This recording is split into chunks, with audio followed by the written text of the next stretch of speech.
भगवद गीता सिर्फ एक धार्मिक ग्रंथ नहीं, बल्कि जीवन का गहन ज्ञान है। करीब 5000 साल पहले कुरुक्षेत्र की युद्ध भूमि में श्री कृष्ण ने अर्जुन को जो उपदेश दिया, वही आज भी हमारे जीवन को दिशा देता है। आइए समझते हैं गीता का सार। कर्म, धर्म, काम और मोक्ष। धर्म। श्री कृष्ण कहते हैं अर्जुन से, हे अर्जुन, अपने धर्म का पालन करना ही सबसे बड़ा कर्तव्य है।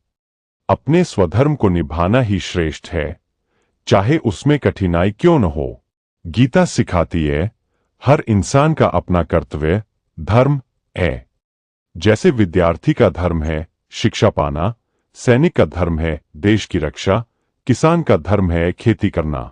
धर्म का अर्थ है जिम्मेदारी निभाना। कर्म।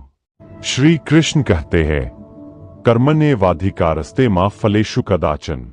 तेरा अधिकार केवल कर्म करने में है, फल पर नहीं। गीता कहती है, हम सिर्फ अपने कर्म पर नियंत्रण रखते हैं, परिणाम पर नहीं। इसलिए कर्म करते रहो, बिना फल की चिंता किए। यही है कर्मयोग। काम। श्री कृष्ण कहते हैं, काम, क्रोध और लोभ ये 3 नरक के द्वार है। इनसे दूर रहना ही शांति का मार्ग है। इच्छाएं, काम कभी खत्म नहीं होती। एक इच्छा पूरी हुई तो दूसरी उठ खड़ी होती है। गीता का ज्ञान कहता है, इच्छाओं को नियंत्रित करो, उन्हें अपना मालिक मत बनने दो, तभी मन शांत रहेगा। मोक्ष। श्री कृष्ण कहते हैं, जो व्यक्ति भक्ति, ज्ञान और कर्मयोग से जुड़ता है, वह अंततः मोक्ष पाता है। मोक्ष का अर्थ है जन्म और मृत्यु के चक्र से मुक्त होना, आत्मा का परमात्मा में विलीन हो जाना।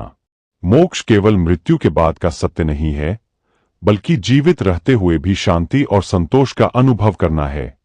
गीता हमें सिखाती है, धर्म निभाओ, कर्म करो, फल की चिंता मत करो, इच्छाओं पर नियंत्रण रखो और अंततः मोक्ष की ओर बढ़ो।